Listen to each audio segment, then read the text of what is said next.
6월이 되면은 나라와 민족을 위해서 각 교회마다 기도를 많이 합니다. 6월이 호국보훈의 달이라고 하는 이 달만 기도하는 게 아니라 사실은 우리 하나님을 믿는 믿음의 사람들은 이 나라를 위해서 참 기도 많이 합니다. 이 민족들을 위해서도 기도를 참 많이 하죠. 그렇기 때문에 하나님께서 그들의 기도를 들으시고 우리나라를 여기까지 인도하신 겁니다. 그러나 많은 위기들이 있습니다. 정치적으로도 너무 혼란스럽죠. 경제적으로 너무 힘들다고들 이야기들을 합니다. 그리고 국가 안보적으로 그 어느 때보다 또 긴장감을 또 가지게 하는 이런 남북관계의 문제로 인해서 이런 일들이 있고, 외교 안보의 문제도 참 우리만 스스로 살 수 있는 게 아니라 세계가 지구촌이라고 하는 서로 하나가 돼서 서로 소통하며 살아가야 되는데 끊겨지고 단절되는 것들로 인해서 안보의 문제도 외교의 문제도 참 많이 어렵다고 이야기들을 하고 있고, 실제적으로 물가가 너무너무 치솟았어요. 저도 한 번씩 이렇게 장을 보러 따라가 보면은 그 예전에 과일값 생각하고 갔다가는 그냥 뒤로 자빠져 넘어질 정도로 올라가지고 사과 하나가 뭐 4,000원, 5,000원씩 하더라고요. 야, 이거 참 먹고 살기도 힘든데 일이 어려워져가지고 어떻게 하나 이런 생각들을 하기도 하고, 그래서 많은 사람들이 물가가 오르고 안 오른 거는 뭐밖에 안 올랐다 그래요? 내 월급만 안 올랐다고 이야기를 하더라고요. 그러니까 이게 모든 게 오르는데 월급만 안 오르니 살기가 팍팍해지는 거죠. 이런 여러 가지 위기 가운데 있는 우리 대한민국 이민족을 위해서 6월 한 달 특별히 우리 진실의 성도들도 기도하는 일에 더 힘써서 이 나라와 민족을 위해 기도하면 좋겠다 하는 생각을 합니다. 세계적으로 복지시설이 가장 잘 되어 있는 나라가 어디냐 하면은 네덜란드라고 이야기를 합니다. 그런데 이 네덜란드 사람들은 경제적으로, 문화적으로 아주 넉넉한 생활을 한다는 거예요. 뭐 사과 한 개가 2만 원을 해도 사 먹을 수 있는 힘들이 있어요. 그런데 이렇게 좋은 환경임에도 불구하고 대부분의 사람들이 그들의 생활에 만족하지 못하고 불평하면서 살아가고 있다고 합니다. 세계에서 가장 사치스러운 여자로 발표된 여자가 있는데 누군지 아십니까? 네, 이멜다. 필리핀의 10대 대통령인 그 사람의 부인인 이멜다 마르코스라고 하는 여자입니다. 이 여자는 한번 쇼핑을 하려면 수천만 원을 쓰고 산대요. 뭐 다 쓰고 뭐 어찌고 해도 돈을 다 쓸 수가 없을 정도로 돈이 많답니다. 그래서 국민들로부터 비판의 대상으로서 낙인 찍혀서 살아가지만 그냥 그렇게 산다는 거예요. 사치스럽게. 근데 이 이멜다 마르코스라는 사람이 이런 말을 했답니다. 나는 고독하다. 여러분 막 돈이 많아가지고 하고 싶은 거 다 하고 쓰고 싶은 거 다 쓰고 사고 싶은 거 다 하고 하면 고독할까요? 근데 이 사람이 고독하다고 얘기를 했다는 것입니다. 아까 앞에서 잠깐 언급한 대로 쇼핑 한번 하면 수천만 원씩을 쓰고, 그리고 아무리 돈을 뿌리고 다녀도 평생에 다 쓸 수가 없을 정도로 많은 돈을 가지고 있는 사람이 나는 고독하다 이렇게 얘기를 했다고 하는 것입니다. 여기에서 주는 것은 뭐냐면 아무리 좋은 환경에서 살아가더라도 만족함이 없다는 거예요. 아무리 많은 것을 가지고 마음대로 할 수 있다고 해도 기뻐할 수 있는 삶은 아니라고 하는 것입니다. 그래서 평생을 다 누리며 살았던 솔로몬이라고 하는 사람이 그가 쓴 책에서 이렇게 고백을 합니다. 마른 떡 한 조각만 있고도 화목하는 것이 제육이 집에 가득하고도 다투는 것보다 낫다라는 말을 했어요. 이 말을 직역을 하면 무슨 뜻이냐면, 고기 반찬을 먹으면서도 어떻게 보면 행복을 모르는 사람들이 있는가 하면은 그냥 고기는 없지만 마른 떡 한 조각을 먹으면서도 행복하게 사는 사람도 있다는 것입니다. 참 만족을 누리고 참 기쁨을 누리는 것을 우리가 어디에서 찾아볼 수 있을까요? 오늘 우리가 읽은 본문의 말씀은 우리가 참 기쁨을 누리고 참 만족을 누리며 살아갈 수 있는 길을 제시해 줍니다. 그것은 뭐냐면 바로 감사라고 하는 것입니다. 우리 잘 아는 그 심한 화상으로 얼굴이 흉악하게 되고 몸이 다 이 화상에 입었던 이지선 자매를 잘 알고 계시죠. 이 이지선 자매가 손가락이 화상으로 문드러져서 정말 얼굴은 보기 흉악해졌어도 그가 이런 말을 했습니다. 손가락 마디가 움직일 수 있어서 글씨를 쓸 수 있고 내가 좋아하는 사진을 찍을 수 있어서 얼마나 기쁜지 모른다. 그는 이어서 그렇게 말합니다. 항상 밝은 얼굴로 자신이 겪은 그 참혹한 고통 가운데서도 하나님의 사랑을 전하고 있다고 하는 것입니다. 그래서 자기가 이 흉악해진 얼굴을 뭐라고 말씀하냐면 하나님의 사랑의 흔적이다 이렇게 표현을 해요. 직접 대면에 보신 분도 계실 수 있고 아니면은 이 사진이나 영상을 통해서 대면에 보셨겠지만은 얼굴이 너무 흉악하죠. 그런데 그것을 그 여인은 하나님의 사랑의 흔적 이렇게 표현을 했다고 하는 겁니다. 그래서 자기가 그럼에도 불구하고 내가 이렇게 부끄러움 없이 하나님의 사랑을 전하고 더 나아가서 이 상처 입은 이 모습에도 불구하고 하나님의 그 모든 사랑을 증거할 수 있는 것은 감사라는 것에서 가능했다 이렇게 고백을 했다고 하는 것입니다.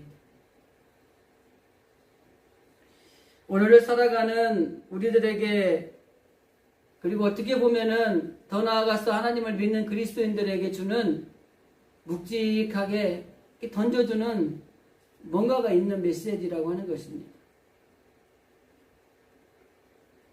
신앙인이 참 신앙인이 될 수 있는 것 여러분 무엇이라고 생각을 하십니까? 여러 가지 많은 것들이 있겠지만은 저는 신앙인이 참 신앙이 될 수 있는 가장 중요한 요소는 감사하는 마음이라고 생각을 합니다. 감사는 성도들이 가져야 될 기본적인 것이기도 하지만은 성숙한 신앙인에서 나오는 믿음의 열매가 감사입니다. 그래서 우리가 그러잖아요. 세상적으로도 은혜를 입었으면 감사할 줄 아는 게 사람의 도리다고. 그런데 만일에 은혜를 입고도 감사할 줄 모르면 뭐라 그래요? 사람도 아니다 그러죠. 조금 더 심하면 뭐라 그래요? 짐승만도 못하다 이렇게 표현도 하죠. 그러니까 은혜를 입었으면 감사하는 것이 당연한 겁니다. 하나님의 사랑과 하나님의 은혜를 입은 성도들은 감사하는 마음은 기본으로 가지고 있어야 되는 것이기도 하지만은 성숙한 신앙인들이 가지고 있는 신앙 안에서 나오는 믿음의 열매가 감사예요. 그래서 우리가 모든 일을 만날 때마다 하나님 감사하는 사람들을 보면은 성숙한 신앙인이에요. 그런데 모든 일을 만나든지 아니면 조그만 일을 만나더라도 매 순간 불평하고 원망하는 사람은 성숙한 신앙인이 아니라고 하는 것입니다. 내 안에서 자꾸 감사가 흘러 넘쳐야 그 사람이 성숙한 신앙인이라고 할 수가 있는 거예요. 감사는 성도의 기본인 동시에 성숙한 신앙인에서 그 믿음의 결실로 나오는 행동이 감사라고 하는 것입니다.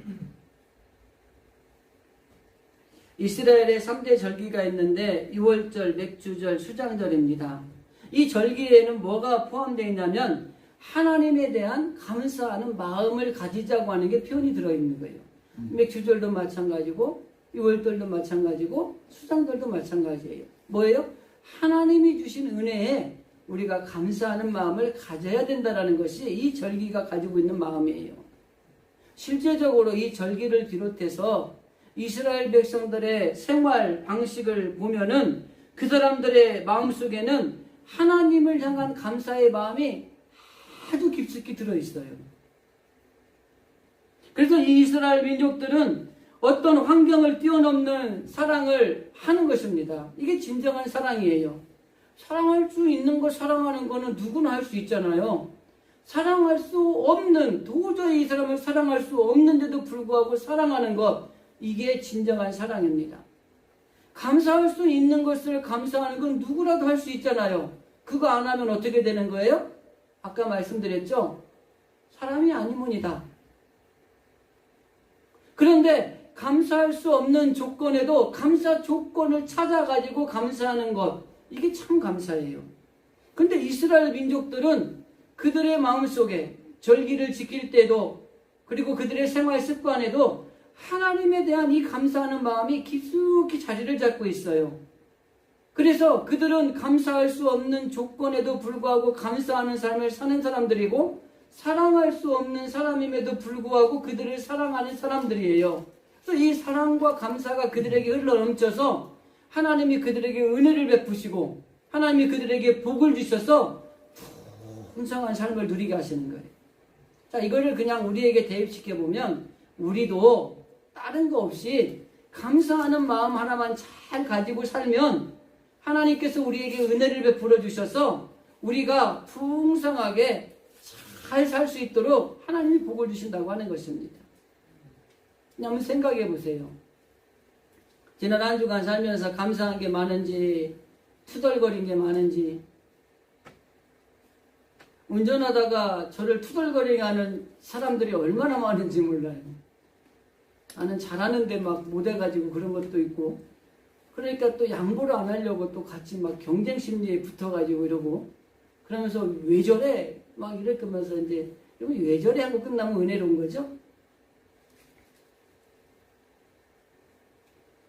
그래서 하나님의 은혜가 우리 안에 늘 있음을 감사하셔야 되고, 우리가 하나님 앞에 나와서 예배를 드릴 때에도 필요한 게 뭐냐면 하나님의 사랑의 은총과 그리고 하나님 앞에 감사하는 마음을 가지고 오늘 예배도 드리셔야 되는 거예요.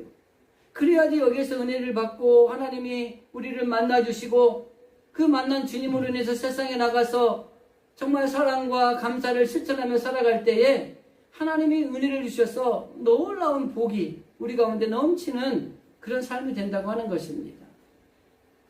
그래서 하나님이 왜 이스라엘 민족들에게 너희는 3대 절기를 지켜야 된다, 왜 이렇게 이야기하십니까?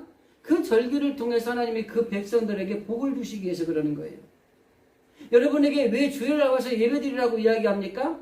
하나님이 이 예배를 통해서 여러분들을 만나주시고 여러분들에게 복을 주시기 위해서 하나님이 예배를 드리라고 얘기하는 것입니다.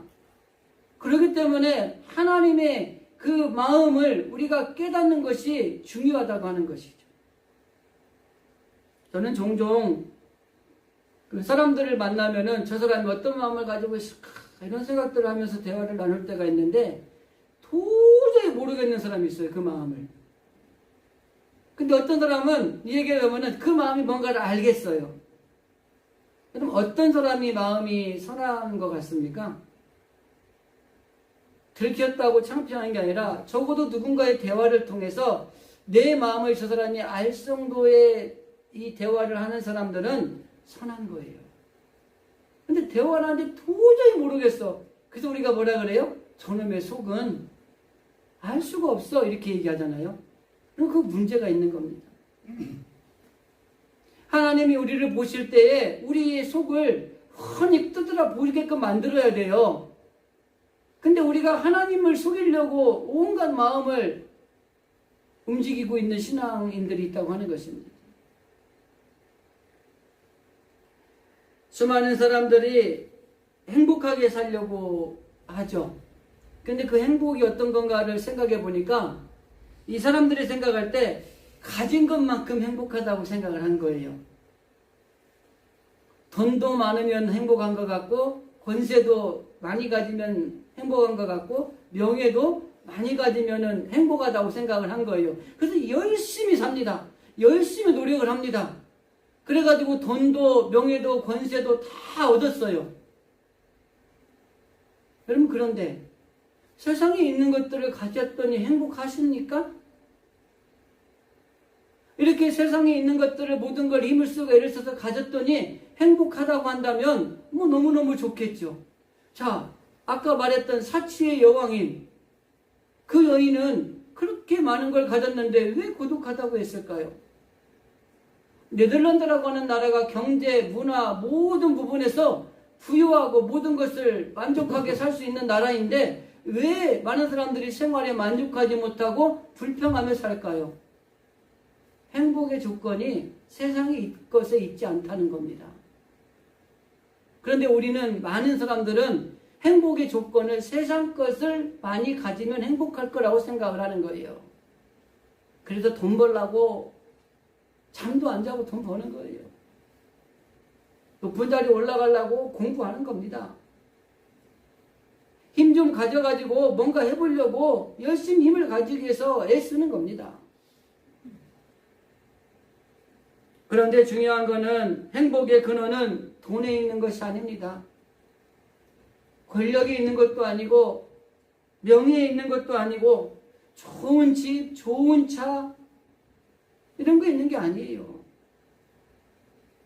우리 그리스도인들이 알아야 될 것은 행복의 근원이 어디에서 오는지를 올바로 알아야 된다고 하는 것입니다. 정말 기쁨의 근원이 어디서 오는가를 바로 알아야 된다고 하는 거예요. 오늘 본문에 등장하는 하박국 선지자가 이 성경에서 우리에게 가르쳐주고자 하는 것이 뭐냐면 정말 기뻐하고 정말 행복하고 정말 만족하며 사는 것이 뭔지 알아? 이걸 가르쳐주고 있는 거예요. 행복의 근원은 다른 곳에 있는 것이 아닙니다. 고기 반찬을 먹는다고 행복한 것이 아니라고 하는 것입니다. 마른 조각 떡 한 조각 놓고 먹는다고 불행한 것이 아니라고 하는 것입니다. 우리가 잘 알고 있는 오늘 본문에서는 인생의 참다운 기쁨이 어디에서 오고 우리의 삶의 참 행복은 누구로부터 오는 것인가에 대해서 답을 주고 있습니다. 여러분 정말 기쁘게 살기를 원하십니까? 정말 행복하게 살기를 원하십니까? 그렇다면 오늘 주시는 말씀 가운데 여러분들도 해답을 찾을 수 있어야 되는 거예요. 오늘 본문의 주인공인 하박국 선지자가 살던 시대가 어떤 시대냐면 갈대아인들이 쳐들어와서 다 모든 걸 노략질해 간 거예요. 먹을 게 없는 거예요. 그리고 이 짐승들이라도 좀 남겨놓고 하면 좋은데 놀아가면서 짐승도 다 가져간 거예요. 더 나아가서 많은 사람들이 죽임을 당한 거예요. 기근이 들어서 황폐한 이 땅만 남아있는 거고 먹을 게 없는 거예요. 흉년이 들은 거 쉽게 말하면. 살기는 살지만은 생기욕을 방불케 하는 이 어려운 난세가 거듭되고 있었고 이스라엘 백성들은 모두가 이 좌절, 절망, 자포자기 뭘 해볼 수 없는 그런 시기에 살고 있던 선지자가 하박국 선지자입니다. 그런데 이 하박국 선지자가 그 시대적인 상황과 더불어서 하박국 선지자가 반응을 보이는 놀라운 말씀이 우리가 다 알고 있는 말씀 17절에 있는 말씀이에요. 제가 한번 천천히 읽어드리겠습니다. 비록 무화과 나무가 무성하지 못하며 포도나무에 열매가 없으며 감람나무에 소출이 없으며 밭에 먹을 것이 없으며 우리의 양이 없고 외양간에는 소가 없을지라도 나는 여호와로 말미암아 즐거워하며 나의 구원의 하나님으로 말미암아 기뻐하리로다. 앞에 부분은 이들이 처한 환경을 이야기한 겁니다. 무슨 말입니까? 흉년이 들었다가 노략질 당해서 짐승도 다 뺏기고 거기다가 먹을 것은 하나도 없는 이러한 상황인데 이러한 모습은 도저히 살아갈 수가 없는 상황이라고 하는 것입니다. 오늘 우리가 사는 이 시대가 막 경제적으로 힘들고 살기가 힘들고 어려운 것이 뭐 이때만큼은 아니지만은 아마 이러한 마음을 가지고 우리도 정말 살기 힘들다. 어떻게 살아야 될지 모르겠다. 이거 어떻게 하면 좋을까? 뭐 그런 것에서 비추어 보면 뭐 비슷하다고 얘기할 수 있어요. 그런 시대의 상황인데 이 하박국 선지자가 말하는 게 뭐냐면 나는 여호와로 말미암아 즐겁고 여호와로 말미암아 기뻐할 수 있어. 이렇게 이야기를 한 겁니다. 나를 구원하신 그 하나님만으로 나는 만족한다는 거예요. 사람을 보며 세상을 볼 땐 만족함이 없지만 나의 하나님 그분을 볼 때 나는 만족하였네. 여러분 우리가 찬양하는 가사 노래가 있잖아요. 지금 하박국 선지자가 모든 게 없어요. 여러분 6가지가 없습니다. 포도나무, 감람나무, 무슨 나무, 그리고 우리의 양, 외양간의 송아지 없고. 이 말은 뭔 말이에요? 완전 파산난 거예요. 살 길이 없는 거예요. 그런데 이 하박국은 뭐라고 얘기를 하냐면 나를 구원하신 그 하나님이 있기 때문에 나는 기쁘고 즐겁다는 겁니다. 못 살겠다, 바꿔보자, 이게 아니라 하나님이 그래도 계시기 때문에 나는 살고 수 있고 오히려 기쁘다는 거예요. 즐겁다는 거예요. 여러분 이게 기뻐하고 즐거워할 상황입니까?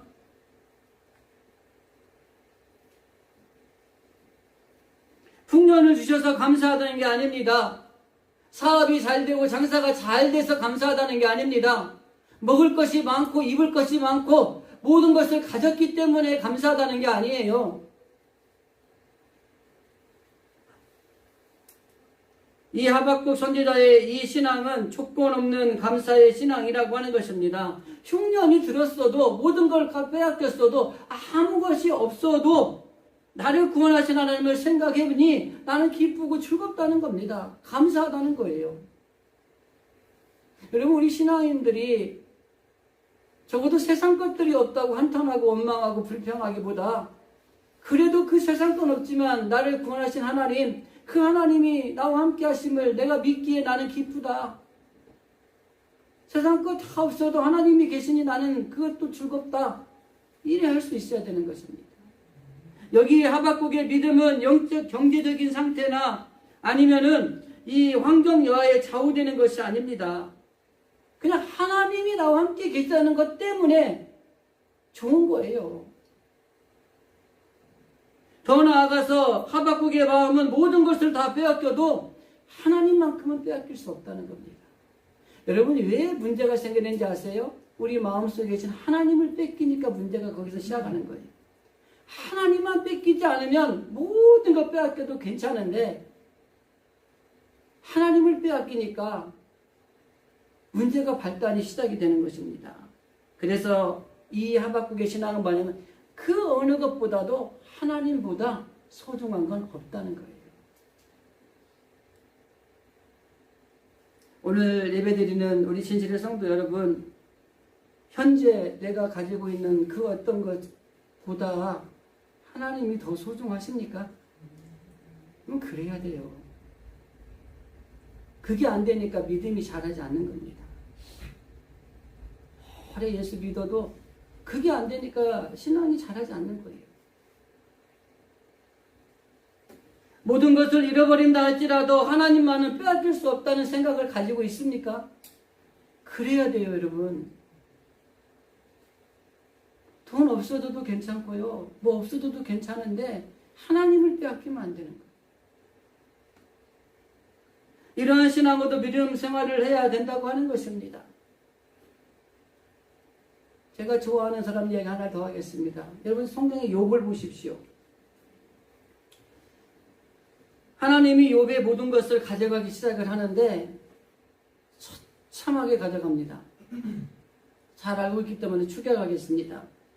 어느 날 욥의 가정에 재앙이 닥쳤습니다. 하인 하나가 헐레벌떡 다가오더니 이렇게 이야기합니다. 주인님, 스바 사람이 왔는데 칼로 사람을 죽이고 모든 것을 빼앗아 갔어요. 그 이야기를 듣고 가슴이 철렁하고 있는데 바로 이어서 끝나기 전에 다음 사람이 달려와서 이렇게 얘기합니다. 하나님의 불이 하늘에서 내려와서 양과 종을 살라버렸습니다. 짐승이 내가 키우던 양이 불살라서 종하고 죽어버린 거예요. 그러고 있는데 바로 또 한 사람이 와서 하는 말이 갈대아 사람이 낙타를 빼앗아가고 종들을 죽였습니다. 그런데 불행은 여기서 끝나지 않았습니다. 지금까지보다 더 힘들고 더 엄청난 불행이 소식이 오는데 하나님이 와서 이렇게 하는 거예요. 주인님의 자녀들이 집이 무너져서 다 죽었습니다.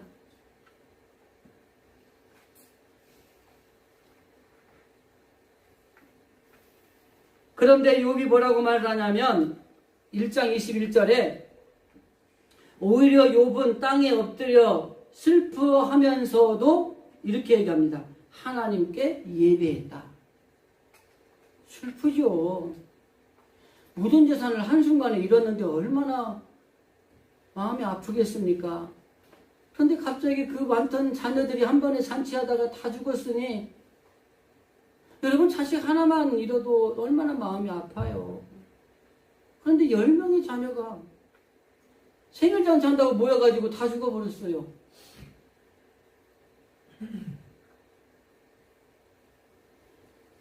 그리고 그는 엄청난 신앙의 고백을 합니다. 내가 모태에서 알몸으로 나왔은즉 또한 알몸으로 돌아갈 거다. 주신 이도 여호와시고 거두신 이도 여호와시니 여호와의 이름이 찬송을 받으시기를 원합니다. 모든 재산 다 가져가고 그것도 한순간에 자식 한 명만 데려가도 괜찮은데 10명을 다 데려가고 그랬는데도 그가 이 얘기하는 것은 슬픔이 있지만 하나님께 예배를 드리고 하나님 앞에 고백을 하며 기도하는 내용이 주신 분도 하나님이시고 내 모든 재산도 하나님이 주셨고 우리의 자녀들도 하나님이 주셨고 근데 가져가셨어. 그거 어떻게 하겠어? 가져가는 것도 하나님이 하시는 것이고 그런데 그 뒤에 있는 말씀이 더 대단합니다. 주신 이도 여호와시니 여호와께 찬송을 받으시기를 원합니다.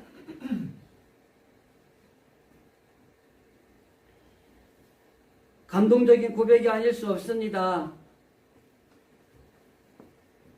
이 욥이라고 하는 사람이 자기의 모든 것을 다 잃어버렸지만은 그는 하나님 앞에 오히려 찬송을 드렸다고 하는 것입니다. 이 땅에 있는 모든 것들이 아무리 귀중하고 소중해도 하나님만큼은 소중하지 않다는 거예요.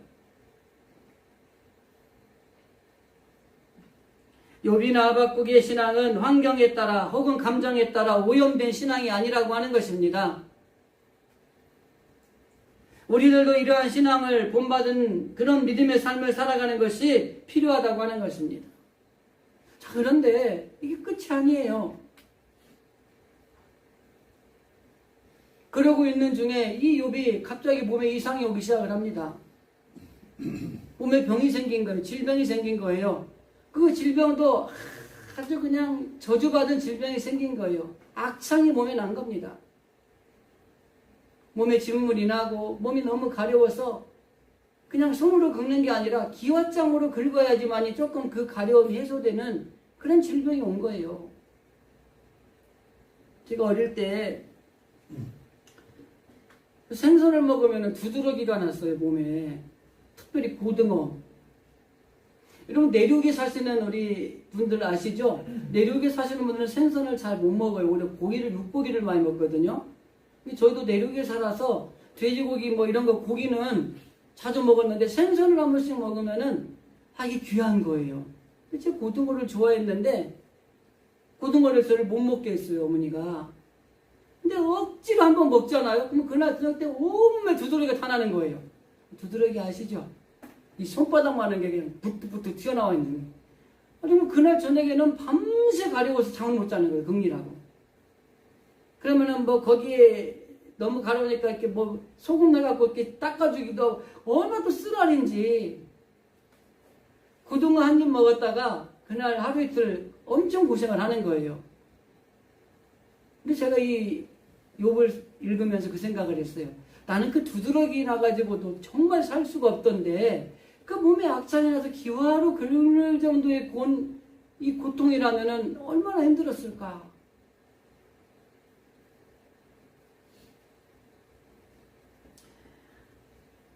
그 아내가 이 상황을 보다 못해 한마디 합니다.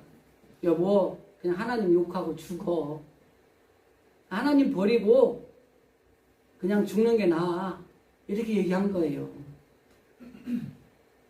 여러분 같으면 어땠을 것 같아요?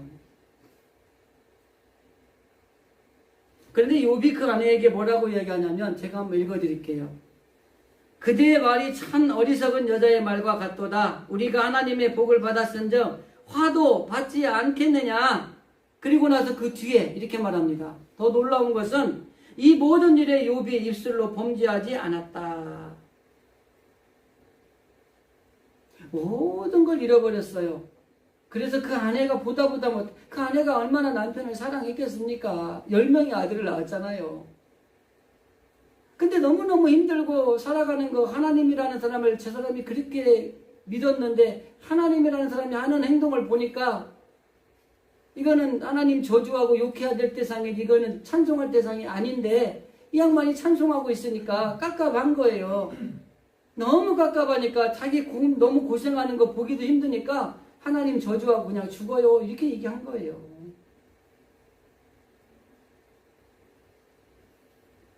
정말 놀라운 욥의 고백이라고 하는 것입니다.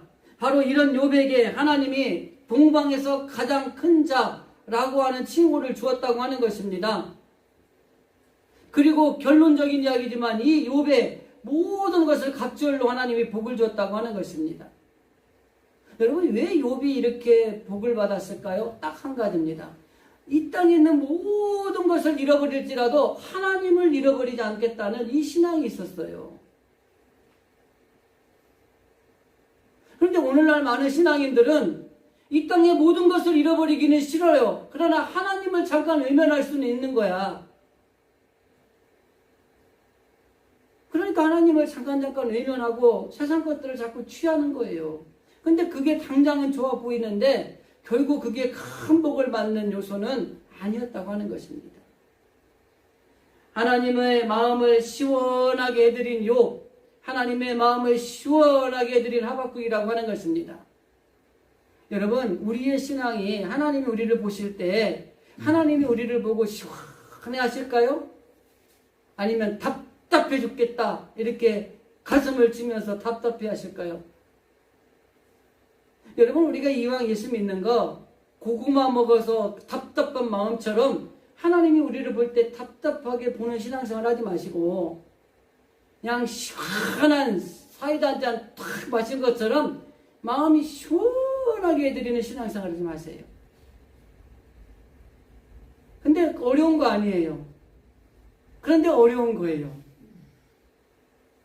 세상에 있는 것들보다 하나님을 더 사랑한다는, 하나님이 내 마음속에 있다고 하는 이것을 간직하고 살아가는 거예요.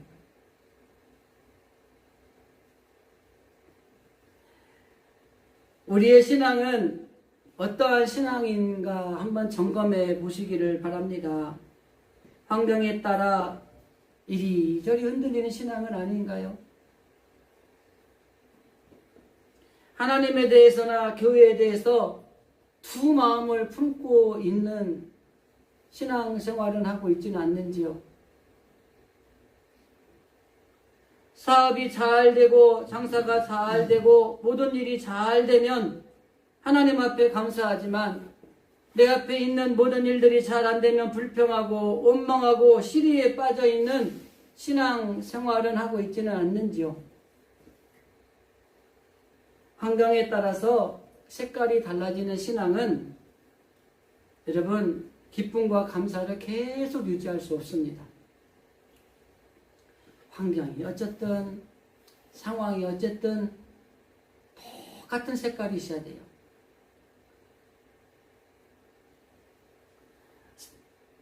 어떠한 조건을 가지고 감사하는 것은 계속해서 감사할 수가 없는 것입니다. 그래서 우리는 어떠한 조건에 대한 결과로 감사하는 것이 아니라 무조건적인 감사가 필요한 거예요. 하나님의 계획이 있겠지. 지금 이렇게 하는 거는 하나님의 선한 뜻이 있겠지. 하나님 주실 은혜를 생각하며 감사합니다. 무조건적인 감사가 필요한 거예요. 지금 왜 이렇게 만들었어요? 하나님 왜 이렇게 나한테 하는 거예요? 왜 지금 나를 이렇게 힘들게 만드는 거예요? 이게 아니라 하나님의 선한 뜻이 있겠지. 하나님의 계획이 있겠지. 하나님은 어떤 분이시기 때문에요? 우리에게 복을 주시는 분이기 때문에. 욥이 복을 받으려고 하나님을 잘 섬긴 것이 아니었습니다. 모든 소유를 잃어버리고 참 자녀들도 잃어버리고 자기의 질병이 왔어도 감사하고 하나님을 끝까지 붙들고 있었어요. 이게 복 받으려고 예수 믿은 게 아니에요. 여러분, 우리가 생활하는데 여러분 왜 예수 믿으세요? 물어보면 두 가지 대답하는 거 아시죠? 첫째는 뭐예요? 천국 가려고. 두 번째는 뭐예요? 복 받으려고. 여러분, 복 받으려고 예수 믿는 건 잘못된 거예요. 복은요, 하나님은 우리에게 복을 주시는 분은 맞으세요. 그런데 복을 받으려고 예수를 믿는 게 아니라 우리가 신앙생활을 잘하니까 하나님이 우리에게 은혜를 주셔서 하나님의 예비하신 복을 우리에게 주심으로 받는 거지. 아, 내가 복을 받아야 되기 때문에 예수를 믿어야지. 그건 잘못된 거예요. 수정하셔야 됩니다. 그리고 복을 받는 사람들을 보면 하나님 앞에 신앙생활을 잘하는 사람들이 하나님이 주시는 복을 받는 거지. 하박국 선지자도 마찬가지입니다. 모든 것을 빼앗기서도 오직 하나님만 생각하며 기뻐했습니다. 그러니까 내가 하나님 뭘 해주시면은 내가 하나님한테 뭐 하겠다는 조건적인 감사나 하나님을 섬긴 게 아니라 그냥 없어도 돼요. 이거 없어도 되고 이거 없어도 돼요. 이거 안 줘도 돼요. 그러나 나를 권하신 그 하나님을 생각하니까 내가 너무 감사한 거예요. 내가 너무 기쁜 거예요. 내가 그러니까 즐거워할 수밖에 없는 거예요. 이렇게 이야기하는 겁니다. 근데 우리 잘 생각해 보세요. 저도 그렇게 기도할 때 많아요. 하나님 이거 해주시면은 내가 하나님 잘 할게요. 타협이잖아요. 그죠? 기도가 아니라. 하나님 내가 정말 이렇게 어려운 상황에 있습니다. 하나님 이거 정말 힘듭니다. 내 힘으로 할 수 없습니다. 하나님 도와주세요. 이렇게 이야기를 해야죠. 그런데 많은 사람들이 기도 가운데 하나님 내가 이거 해주시면 제가 하나님 앞에 잘할게요. 해주시면 잘한대요. 근데 해주면 안 해요. 기도를 바꾸셔야 되고 예수 믿는 목적을 분명히 하셔야 되는 거예요. 돈 때문에 예수 믿는 사람은 경기가 안 좋아지면은 예수님 떠납니다.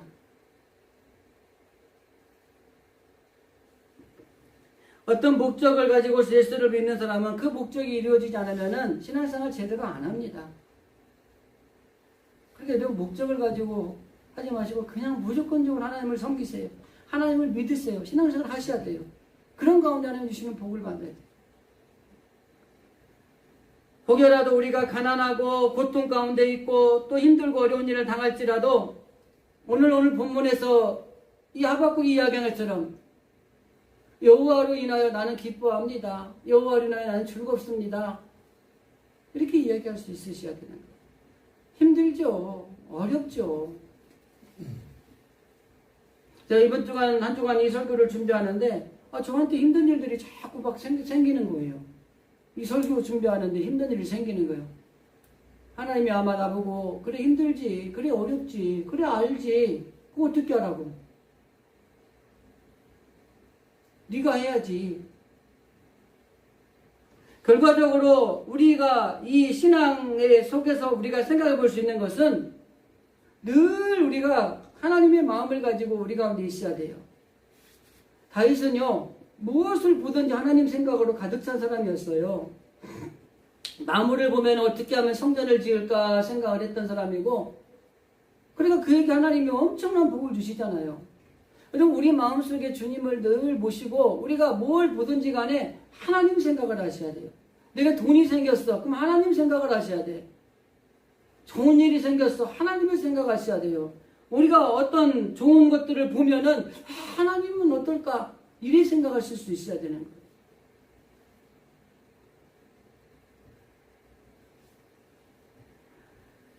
오늘 본문의 말씀 속에서 주시는 말씀처럼 어떤 환경에도 구애받지 말고 여러분 먼저 하나님 앞에 그냥 감사하세요. 막 힘든데도 감사하세요. 무조건. 뭐 어려운데도 감사하세요. 있으면 있는 대로 없으면 없는 대로 고난 속에서도 아픔 속에서도 막 감사하시는 거예요. 그러면 그 감사를 통해서 나오는 놀라운 은혜가 있다고 하는 것입니다. 말씀을 정리하면서 이야기 하나만 하고 마치겠습니다. 제가 어릴 때 시골에서 자랄 때 우리 집 뒤에 밭이 있었어요. 시골에 밭에 가면은 없는 게 없습니다. 요즘 시장에서 돈 주고 사 먹는 채소들 있잖아요. 웬만한 건 다 심겨져 있습니다. 그래서 우리가 학교 갔다 와가지고 오이가 열렸으면 오이 따가지고 고추장 찍어서 우르고 먹고, 가지도 있으면 가지 따가지고 먹고 그랬어요. 근데 가지도 가지가 어떨 때 제일 맛있는지 아세요? 이 조그만 할 때가 제일 맛있습니다. 그거 참 많이 따먹었어요. 근데 따먹으면 혼나요. 왜? 크기도 전에 따먹었다고. 그게 맛있어요. 오독오독하니? 그래서 우리 동네 분들도 오셔가지고 거기 있는 것들을 갖다다가 드시면서 이 소소한 기쁨이 있었어요. 그런데 뭐 그 농사는 우리 어머니가 다 지셨지만 참 사랑도 많고 믿음이 좋으셨던 어머니가 갑자기 생각이 나는 아침인데 뭐 그건 그렇다 치고, 그래 6월쯤 되면은 그 밭에 잡초가 생기기 시작을 합니다. 이 잡초를 하루 이틀만 안 뽑아주면은 이게 잡초밭인지 이게 배추밭인지 무밭인지 당근밭인지 파밭인지를 모를 정도로 잡초가 무성하게 자라요. 그래서 게으르면 안 돼요. 차라리 뽑아줘야 돼요. 그럼 우리 마음도 똑같은 겁니다. 우리 마음은요, 저나 여러분은 예수님을 모시고 사는 마음이에요. 그리고 이 안에 성령님이 늘 역사하는 마음을 가지고 살아가요. 근데 조금만 우리가 이 무감비 상태에 있으면 이 마음에 교만, 시기, 질투, 욕심 이런 잡초들이 심겨지는 거예요. 근데 이거를 뽑아주지 않잖아요? 그러면은 예수님을 모시고 있는 성령으로 충만한 우리 마음이 이 예수님과 성령의 충만함은 어디론가 사라지고 이 온갖 이 잡초들로 가득 채워지는 거예요. 그래서 예수님을 사람을 사랑할 수도 없고 감사할 수도 없는 그런 마음이 되는 거예요.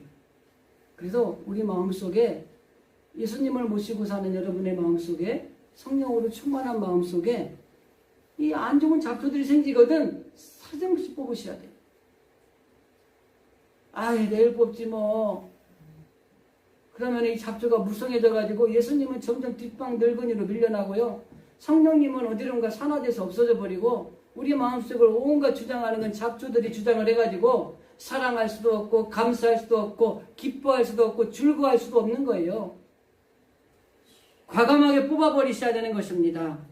그래서 감사할 수 없는 조건에도 감사하시고 사랑할 수 없는 조건에도 불구하고 사랑하시고 없으면 없는 대로 있으면 있는 대로 우리가 하나님 앞에 감사하고 기뻐하고 즐거워하는 삶을 살아가는 것이 필요하다고 하는 것입니다. 오늘 성령은 그렇게 우리에게 가르쳐주고 있는 것입니다. 오늘 말씀 하나 읽고 마무리하겠습니다. 비록 무화과 나무가 무성하지 못하며 포도나무에 열매가 없으며 감람나무에 소출이 없으며 밭에 먹을 것이 없으며 우리의 양이 없으며 외양간에 소가 없을지라도 나는 여호와로 말미암아 즐거워하며 나의 구원의 하나님으로 말미암아 기뻐하리로다. 아멘.